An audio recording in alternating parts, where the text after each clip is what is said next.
Hello everyone, welcome to a online solution. मैं हूं अशफाक। तो कैसे हो मेरे यार। तो आज आपके सामने लाया हूं हिस्ट्री का बहुत ही इंपॉर्टेंट क्वेश्चन। और जैसे कि आपको पता है कि मैं हर सब्जेक्ट का अलग अलग वीडियो बना रहा हूं।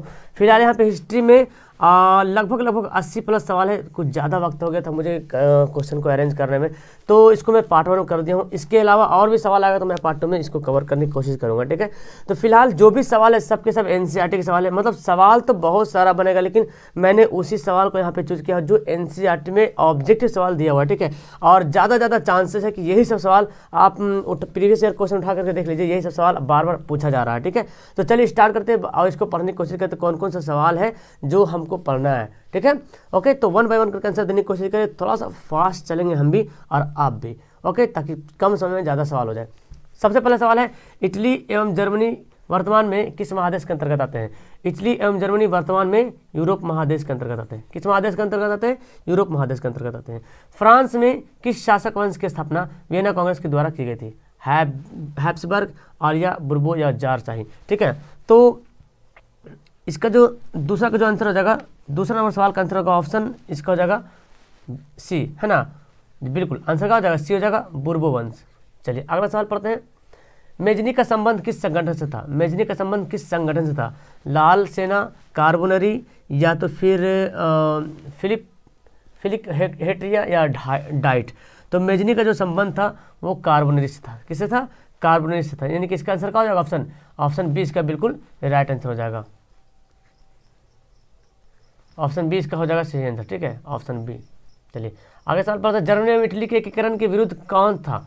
इंग्लैंड, रूस, ऑस्ट्रिया, फ्रांस। तो ऑस्ट्रिया था। जर्मनी एवं इटली के एकीकरण के विरुद्ध कौन था? ऑस्ट्रिया था। मैं थोड़ा सा फास्ट चलूंगा, हो सकता है आप आंसर ना दे पाए, लेकिन आप माइंड में सोच लीजिए वीडियो को पॉज करके किसका आंसर क्या होगा, ठीक है। चलिए अगला सवाल पढ़ते हैं। अगला सवाल देखिए क्या बोलता है। कौन काबूर को विक्टर इमैनुअल ने किस पद पर नियुक्त किया था? सब के सब जो है एनसीईआरटी सवाल है, ठीक है। कौन काबूर ने विक्टर इमैनुअल ने किस पद पर नियुक्त किया था? तो प्रधानमंत्री के पद पे। किस पद पे? प्रधानमंत्री के पद पे, ठीक है। चलिए अगला सवाल देखिए क्या होता है। गैरिबाल्डी पेशे से क्या था? किसको नहीं पता है? सबको पता है। गैरिबाल्डी पेशे से नाविक था। नाव चलाने वाले को बोलता है नाविक, है ना। क्या था? पेशे से नाविक था। चलिए अगला सवाल पढ़ते हैं। जर्मन राइन राज्य का निर्माण किसने किया था? जर्मन राइन राज्य का निर्माण किसने किया था? जर्मन राइन राज्य का निर्माण किया था नेपोलियन बोनापार्ट ने, ठीक है। क्या हो जाएगा इसका आंसर? 7 का जो आंसर होगा ऑप्शन बी इसका सही आंसर होगा, नेपोलियन बोनापार्ट। चलिए आगे सवाल पढ़ते हैं। जालवेरिन एक संस्था थी किसकी? क्रांतिकारियों की, व्यापारियों की, विद्वानों की, पादरियों की। जालवेरिन एक व्यापारियों की संस्था थी। किसकी थी? व्यापारियों की एक संस्था थी। रक्त एवं लौह की नीति का अवलंबन किसने किया था? रक्त एवं लौह की नीति का अवलंबन किया था बिस्मार्क ने। किसने किया था? बिस्मार्क ने किया था। अगला है, फ्रैंकफर्ट की संधि कब हुई थी? फ्रैंकफर्ट की संधि हुई थी 1871 में, ओके। फ्रैंकफर्ट की संधि कब हुई थी? 1871 में। टाइम बहुत कम है, सवाल ज़्यादा पढ़ना है। यूरोप वासियों के लिए किस देश का साहित्य एवं ज्ञान प्रेरणा स्रोत रहा? यूरोप वासियों के लिए किस देश का साहित्य एवं ज्ञान प्रेरणा स्रोत रहा? तो वो यूनान। क्या हो जाएगा? यूनान। आंसर क्या होगा? ऑप्शन बी होगा। 1829 में एड्रियानोपल की संधि किस देश के बीच हुई? किस देश के साथ हुई थी? 1829 में एड्रियानोपल की संधि किस देश के साथ हुई थी? आंसर होगा यूनान के साथ हुई थी। किसके साथ हुई थी? 1829 में एड्रियानोपल की संधि जो हुई थी वो यूनान के साथ हुई थी। सेडोवा का युद्ध किसके बीच हुआ था? सेडोवा का युद्ध किसके बीच हुआ था? रूस फ्रांस, यूनान फ्रांस, फ्रांस पर्सा या तो आंसर क्या होगा? फ्रांस और पर्सा के बीच हुई थी। सेडोवा का युद्ध फ्रांस और पर्सा के बीच हुआ था। अगला है, हंगरी की राजधानी कहाँ है? तो आपको पता है हंगरी की राजधानी बुडापेस्ट। कहाँ है? हंगरी की राजधानी कहाँ है? बुडापेस्ट हो जाएगा। यानी कि आंसर क्या हो जाएगा इसका? इसका आंसर ऑप्शन सी बिल्कुल राइट आंसर हो जाएगा। चलिए आगे सवाल पढ़ते हैं। इटली का एकीकरण कब हुआ? तो इटली का एकीकरण जो है 1871 में, ठीक है। जर्मनी का एकीकरण भी 1871 देता है और इटली का एकीकरण भी देता है, ठीक। 1871 में इटली का एकीकरण हुआ था। सेडना का युद्ध कब हुआ था? सेडना जिसको बोलते हैं सेडोवा का युद्ध भी बोलते हैं। सेडोवा का युद्ध कब हुआ था? ठीक है, 1870 में सेडोवा का युद्ध हुआ था। कब हुआ था? 1870 में सेडोवा का युद्ध हुआ था। यूनान की स्वतंत्रता कब प्राप्त हुई? यूनान की स्वतंत्रता कब प्राप्त हुई? तो यूनान की जो स्वतंत्रता प्राप्त हुई थी वो हुई थी, ऑप्शन हो जाएगा इसका 1948 में, ठीक है, 1948 में। सॉरी ये नहीं होगा, ये होगा 1832 में, ठीक है, 1832 में यूनान की स्वतंत्रता कब प्राप्त हुई? 1832 में। याद कर लीजिए, ये मैं मिस्टेक कर दिया, 1832 में यूनान की स्वतंत्रता प्राप्त हुई थी, 1832 में। ठीक है, आंसर हो जाएगा 1832 में। आगे पढ़ते हैं, मेटरनिख का पतन कब हुआ था? मेटरनिख का पतन कब हुआ था? तो इसी में मैं मिस्टेक कर दिया था। मेटरनिख का जो पतन हुआ था वो हो जाएगा 1848 में। ठीक है, 1848 में मेटरनिख का पतन हुआ था। क्लियर है, 1848 में मेटरनिख का पतन हुआ था। आगे पढ़ते हैं कि रूस में कृषक दास प्रथा का अंत कब हुआ था? रूस में कृषक दास प्रथा का अंत कब हुआ था? तो आपको पता होना चाहिए कि रूस में कृषक दास प्रथा का अंत 1861 में हुआ था। कब हुआ था? 1861 में रूस में कृषक दास प्रथा का अंत हुआ था। रूस में जार का अर्थ क्या होता है? जार का अर्थ क्या होता है? रूस में जार का होता है रूस का सम्राट। क्या होता है? रूस का सम्राट होता है। सवाल बहुत बार पूछा गया है। ठीक है, कार्ल मार्क्स का जन्म कहाँ हुआ था? ये सब सवाल पूछता है। जर्मनी में। कहाँ हुआ था? जर्मनी में। समझ लो कि ये गेस क्वेश्चन है डियर, इससे बाहर नहीं आने वाला सवाल है। ऐसे बाहर अगर और सवाल होगा तो मैं आपको सेकंड वीडियो में प्रोवाइड करूंगा। ठीक है, साम्यवादी शासन का पहला प्रयोग कहाँ हुआ था? साम्यवादी शासन का पहला प्रयोग कहाँ हुआ था? रूस में होता। कहाँ हुआ था? सबसे पहले साम्यवादी शासन का पहला प्रयोग हुआ था कहाँ? रूस में होता। याद कर ले, इसका आंसर का ऑप्शन ए होगा। बहुत बार सवाल पूछा गया है। अब देखिए ऑप्शन यहाँ पे मैं नीचे करता हूँ थोड़ा सा इसको। चलिए अब देखिए सवाल क्या बोलता है, निम्नलिखित में से कौन यूरोपियन समाजवादी नहीं था? कौन यूरोपियन समाजवादी नहीं था? यूरोपियन समाजवादी कौन यहाँ पे नहीं था? तो ऑप्शन देख रहे, Louis Blanc, Saint Simon, Karl Marx, Robert oven.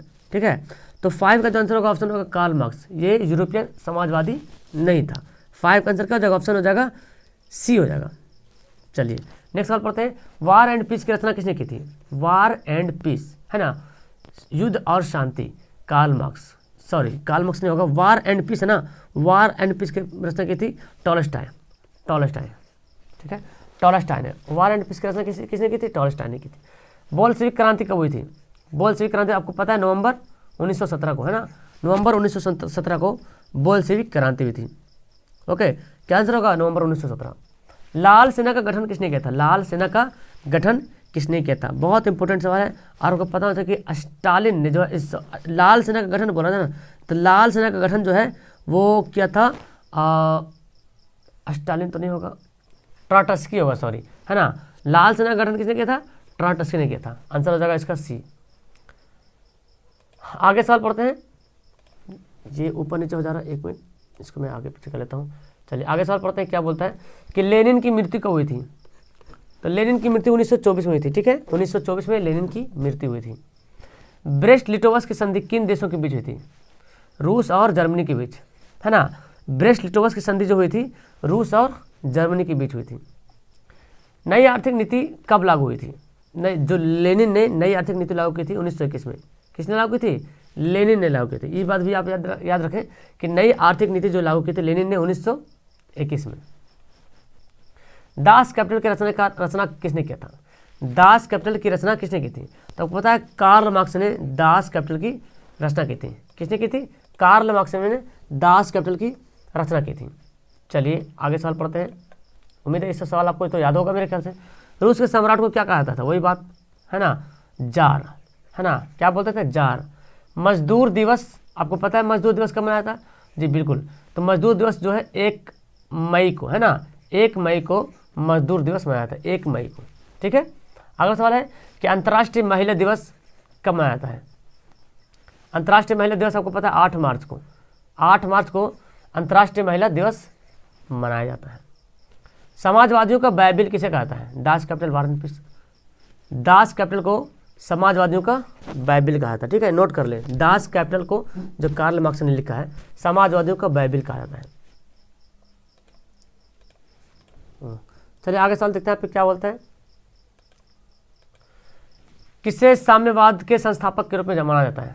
साम्यवाद के संस्थापक के रूप में किसे माना जाता है? वही कार्ल मार्क्स होगा है ना, जिसने समाजवादियों का बाइबिल लिखा है ना। क्या नाम था बाइबिल का नाम? दास कैपिटल, कार्ल मार्क्स ने। रूसी क्रांति के समय वहां के शासक कौन था? Tsar Nicholas first, tsar Nicholas द्वितीय, कार्ल मार्क्स। तो जार निकोलस द्वितीय था। रूसी क्रांति के समय वहां का शासक कौन था? रूस का शासक मतलब जार निकोलस द्वितीय। दास कैपिटल की रचना कब की गई थी? दास कैपिटल की रचना 1867 में की गई थी। ठीक है, दास कैपिटल की रचना 1867 में की गई थी। कार्ल मार्क्स की मृत्यु कब हुई थी? कार्ल मार्क्स की मृत्यु के बारे में बताया जा रहा है कि कार्ल मार्क्स की मृत्यु कब हुई थी। तो 1883 में कार्ल मार्क्स की मृत्यु हुई थी, ठीक है। 1883 में कार्ल मार्क्स की मृत्यु हुई थी। खूनी रविवार कब हुआ था? 9 जनवरी 1905 को खूनी रविवार हुआ था। अगर लग रहा कि मैं फास्ट कर रहा हूँ ना तो वीडियो पहले पॉज कीजिए, आंसर देख लीजिए, उसके बाद फिर आप चालू कीजिए, है ना। मतलब पॉज करके पहले आंसर सोच लिया माइंड में। खूनी रविवार 9 जनवरी 1905 को हुआ था, इतवार के दिन हुआ था, रविवार को। इसको हिंद चीन पहुँचने वाले प्रथम व्यापारी कौन थे? हिंद चीन पहुँचने वाले प्रथम व्यापारी कौन थे? पुर्तगाल। कौन थे? पुर्तगाल थे। 1946 में फ्रांस और वियतनाम के बीच एक समझौता हुआ था, उसका नाम क्या था? हनोई समझौता। क्या था? हनोई समझौता। लेकिन ऑप्शन नहीं दिया इनमें से कोई नहीं। 1946 में फ्रांस और वियतनाम के बीच समझौता हुआ था। The history of the loss of Vietnam किसने लिखा? बहुत बड़ा सवाल पूछा गया, बहुत इंपॉर्टेंट सवाल है, एनसीईआरटी सवाल है। The history of the loss of Vietnam, Phan Boi Chau. किसने लिखा? फॉन वाई चाओ ने। अंकोरवाट का मंदिर कहाँ है? बहुत हल्का सवाल, सबसे हल्का सवाल, कंबोडिया में, है ना। कहाँ है? कंबोडिया में। हिंद चीन क्षेत्र में कौन से देश आते हैं? है ना, हिंद चीन क्षेत्र में कौन कौन से देश आते हैं? कंबोडिया, वियतनाम और लाओस। कंबोडिया, वियतनाम और लाओस। हिंद चीन के बसने वाले फ्रांसीसी को क्या कहते थे? हिंद चीन में बसने वाले फ्रांसीसी को क्या कहा जाते थे? कोलोन, है ना, कोलोन कहे जाते थे। नरोत्तम सिन्हानुक कहाँ के शासक थे? नरोत्तम सिन्हानुक जो है कहाँ के शासक थे? तो वो कंबोडिया के शासक थे। नरोत्तम सिन्हानुक कहाँ के शासक थे? कंबोडिया के शासक थे। क्लियर है? आगे बढ़ते हैं। किस प्रसिद्ध दार्शनिक ने एक अदालत लगाकर अमेरिका को वियतनाम युद्ध के लिए दोषी करार दिया था? कौन प्रसिद्ध दार्शनिक था? और उसका नाम है रसेल। क्या नाम है? रसेल। 48 का आंसर क्या हो जाएगा? ऑप्शन हो जाएगा ए हो जाएगा। आगे सब बोलता है अंतिम क्षेत्र में हिंद चीन क्षेत्र में अंतिम युद्ध समाप्ति के समय अमेरिकी राष्ट्रपति कौन था? है ना, बहुत अच्छा सवाल है। और वो था कौन? निक्सन था। हिंद चीन क्षेत्र में अंतिम युद्ध समाप्ति के समय अमेरिकी राष्ट्रपति निक्सन था। हुआ आंदोलन किस प्रकृति का था? हुआ आंदोलन, तो हुआ जो आंदोलन था वो एक क्रांतिकारी धार्मिक था। देखिए, है ना, क्रांतिकारी अलग देते, धार्मिक अलग देते, बच्चा कन्फ्यूज हो जाए। क्रांतिकारी धार्मिक। तो 50 सवाल को मतलब सोच नहीं पा रहे कितना फास्ट मैं चल रहा हूँ। और मैं ज़्यादा फास्ट भी नहीं, लेकिन फिर भी बहुत। अंकोरवाट का मंदिर का निर्माण किसने करवाया था? पता है? नरसिंह वर्मन द्वितीय ने। नरसिंह वर्मन द्वितीय ने अंकोरवाट का मंदिर का निर्माण किसने करवाया था? नरसिंह वर्मन द्वितीय ने। किस समझौते ने वियतनाम को 2 हिस्सों में बांट दिया? किस समझौते ने? तो जिनेवा, आंसर क्या होगा? जिनेवा समझौते ने वियतनाम को 2 हिस्सों में बांट दिया। अब आ गया हमारा गदर पार्टी। गदर पार्टी का स्थापना किसने किया था? लाला हरदयाल ने 1913 में। लाला हरदयाल ने 1913 में सैन फ्रांसिस्को में। हालांकि उतना गहराई से पूछता नहीं, जो पूछता है वही मैं यहाँ पे दिया हूँ। अब टाइम कम है, आपको लेंदी नहीं करना है। जो सवाल एग्जाम में टपकता है उसी को पढ़ना है। आया समझ में? जितना लेंदी करना था पहले कर लिए, जितना जानकारी हासिल करना था पहले कर लिए। अब वही सवाल पढ़ना है जो पूछना है एग्जाम में। जलियांवाला बाग हत्याकांड किस तिथि को हुआ था? 13 अप्रैल 1919 को। ठीक है, 13 अप्रैल 1919 को। लखनऊ समझौता कब हुआ था? 1916 को, है ना। 1916 को लखनऊ समझौता हुआ था। असहयोग आंदोलन का प्रस्ताव कांग्रेस के किस अधिवेशन में पारित हुआ था? असहयोग आंदोलन का प्रस्ताव कांग्रेस के किस अधिवेशन में पारित हुआ? कलकत्ता अधिवेशन में, सितंबर 1920 कलकत्ता अधिवेशन में। भारत में खिलाफत आंदोलन के कब और किस देश के शासक के समर्थक में शुरू हुआ था? तो ये हुआ था तुर्की के लिए हुआ था 1920 में, है ना, तुर्की। हालांकि 1919 आता है रियल डेट, लेकिन ऑप्शन में 1919 नहीं 1920 है, तो फिर 1920 करेंगे। और यहाँ से छट जाएगा ऑप्शन, क्योंकि ये तुर्की के समर्थक में हुआ था, तुर्की के समर्थन में। सविनय अवज्ञा आंदोलन कब और किस यात्रा से शुरू हुई थी? तो दांडी यात्रा जो 1930 को हुआ था, उसी के साथ जो है सविनय अवज्ञा आंदोलन होता था, दांडी यात्रा। अब देखो इस दांडी यात्रा कब हुई थी ये तो पढ़ ले, लेकिन बहुत कम बार वो सवाल पूछा गया, उतना कोई खास नहीं है। हालांकि जान रहे चंपारण सत्याग्रह कब हुआ था सबको पता है, लेकिन मैं देखा हूँ 11 से 20 तक एक बार भी चंपारण सत्याग्रह का सवाल नहीं आया है। ठीक है, तो नॉलेज रखिए, अच्छी बात है।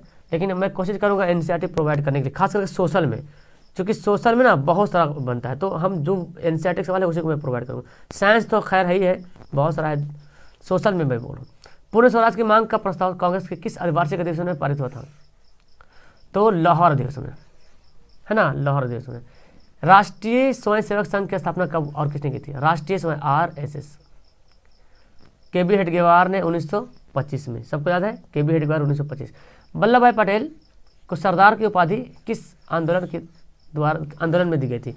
तो बरदौली के महिलाओं ने, यानी कि बरदौली आंदोलन ने, बरदौली जगह का भी नाम है, जैसे अहमदाबाद, खेरा, चंपारण सब जगह का नाम, तो बरदौली भी जगह का नाम है।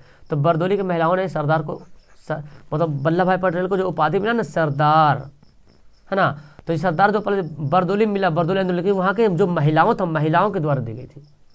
खैर उतना गहराई में जाना नहीं है। चलिए आगे सवाल पढ़ते हैं। आपको दिख रहा है यहाँ पे सवाल का जवाब भी दिख रहा होगा। रंपा विद्रोह बहुत इंपॉर्टेंट सवाल है। रंपा विद्रोह 1916 पक्का टपकेगा एग्जाम में, यही सा सवाल टपकेगा। होम रूल लीग की स्थापना किसने की थी?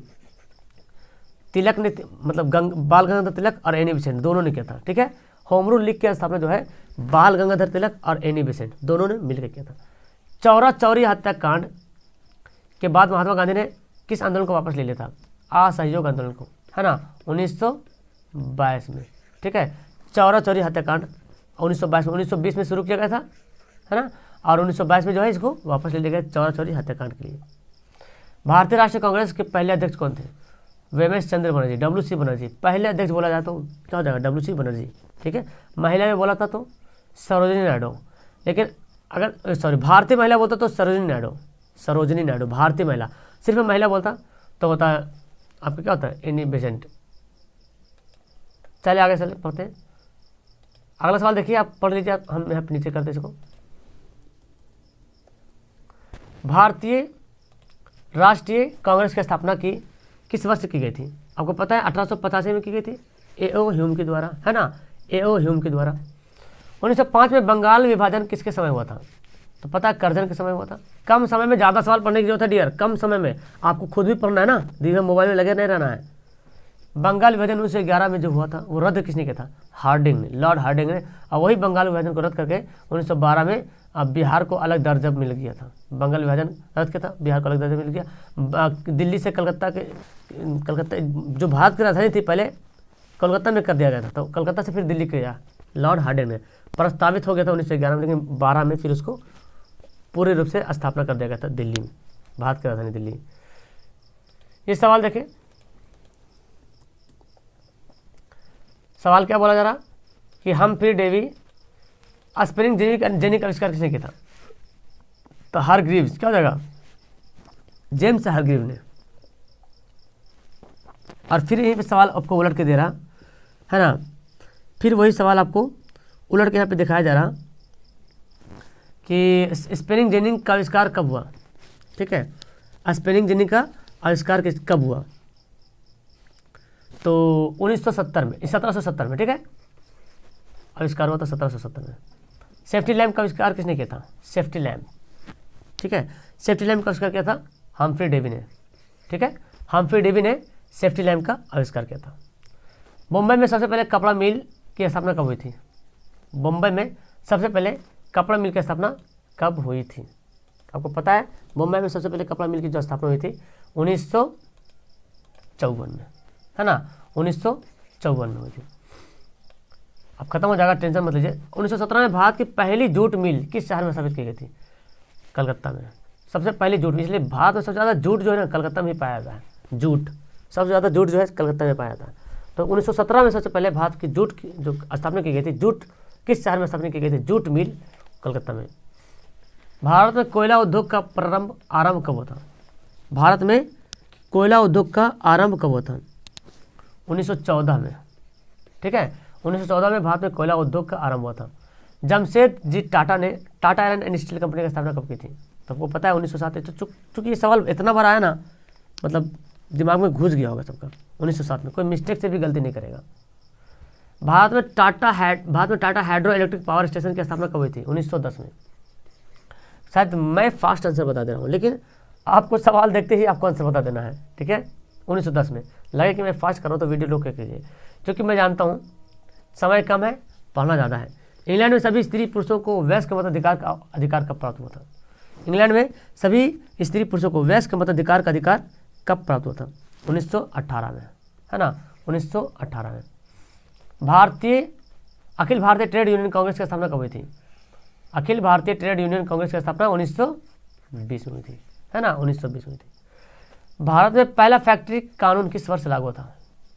भारत में पहला फैक्ट्री एक्ट कब लागू हुआ था, किस वर्ष लागू हुआ था? और वो लागू हुआ था 1881 में, है ना, 1881 में। अंतर्राष्ट्रीय श्रमिक संगठन की स्थापना कब हुई थी? ILO, इंटरनेशनल लेबर ऑर्गेनाइजेशन, 1919 में।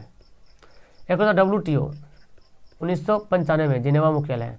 WHO 1948 में, इसका भी मुख्यालय जिनेवा में, इसका भी मुख्यालय जिनेवा में है। चलिए, इस लेसन के बाद लास्ट हो जाएगा, बाकी हम लोग नेक्स्ट टाइम देखते हैं, बिकॉज ज़्यादा काफ़ी टाइम हो जा रहा। जेम्स वाट ने किस यंत्र का आविष्कार किया? जेम्स वाट, वास्प इंजन, है ना, वास्प इंजन। जेम्स वाट ने क्या आविष्कार किया था? Wasp engine. भारत में न्यूनतम मजदूरी कानून किस वर्ष से पारित हुआ था? भारत में न्यूनतम मजदूरी कानून जो है किस वर्ष पारित हुआ था? 1948 में, ठीक है, 1948 में भारत में न्यूनतम मजदूरी कानून पारित हुआ था। अब सवाल चूँकि खत्म हो गया, तो यहाँ पे 80 सवाल, मतलब 80 सवाल मैं करा दे हूँ, और जितना सारा सवाल कराए मैं सबके सब NCERT सवाल था, सबके सब NCERT सवाल है। चांसेस है कि ये सवाल आप एक सवाल भी मिस ना करें, है ना। कमाल ये है कि आप कम समय, जो समय दिया उस समय में रहते हुए 50 सवाल है तो 50 में 50 बना दीजिए। अगर आपको 48 बनाना है ना तो 48 का, अगर 40 बनाना है तो 40 के 40 बना के आना है, एकदम एक नंबर मिस्टेक ना हो, इसी में कमाल है, चाहे हल्का हो चाहे भारी हो, ठीक है। कमाल इसी में कि एक नंबर मिस्टेक ना होना चाहिए। उम्मीद है कि आपको पसंद आया होगा। नीचे लाइक का बटन दियो, लाइक करें, कंजूसी मत करें, और पहली बार तो चैनल को सब्सक्राइब करके जुड़ जाइए। यहाँ पे डेली क्लासेस चलती है, सुबह 6 बजे, सुबह 9 बजे, 12 बजे दिन में, 3 बजे दिन में, 6:30 बजे शाम को, 9 बजे रात को, ठीक है। आपको बहुत हेल्प होगा, जो भी टाइम बचा होगा आप जुड़े, ओके। अदर बोर्ड वाले भी देख रहे हैं तो जरूर जुड़ें, क्योंकि उसका भी सिलेबस लगभग सब सेम है। Okay, that's all. लाइक करना मत भूलिएगा। बाय।